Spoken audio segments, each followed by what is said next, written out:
எல்லாருக்கும் வணக்கம். Mysore one day trip videos பார்த்துட்ருக்கோம். நம்ம இதில் லாஸ்ட் வீடியோவில் பார்த்தீங்கன்னா கேஆர்எஸ் டேம் பற்றி பார்த்துருந்தோம்.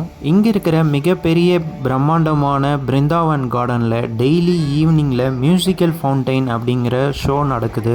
இந்த ஷோ பார்த்தீங்கன்னா 6:30க்கு மேலே டெய்லி ஸ்டார்ட் பண்ணுறாங்க. கிட்டத்தட்ட 1 hour நடக்குது இது. இந்த மியூசிக்கல் ஃபவுண்டைனில் பார்த்தீங்கன்னா சாங் போட்டு அந்த சாங்க்கு ஏற்ற மாதிரி வாட்டர் டான்ஸ் நடக்குது. அதில் பார்த்தீங்கன்னா எல்இடி லைட்ஸ் வச்சு கலர் கலராக சேஞ்ச் பண்ணுறாங்க.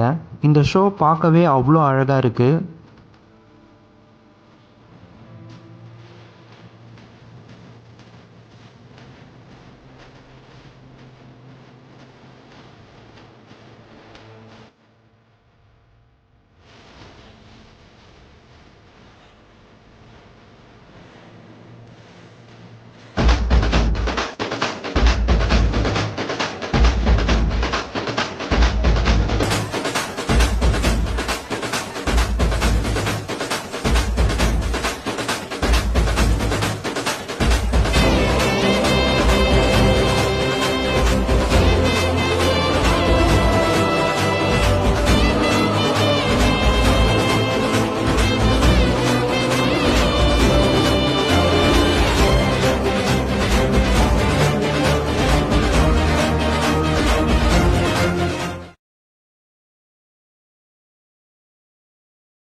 மைசூர் கேஆர்எஸ் டேமுக்கு போனீங்கன்னா இந்த ஷோவை மிஸ் பண்ணாமல் பார்த்துட்டு வாங்க. தேங்க்ஸ் ஃபார் வாட்சிங். சப்ஸ்கிரைப்.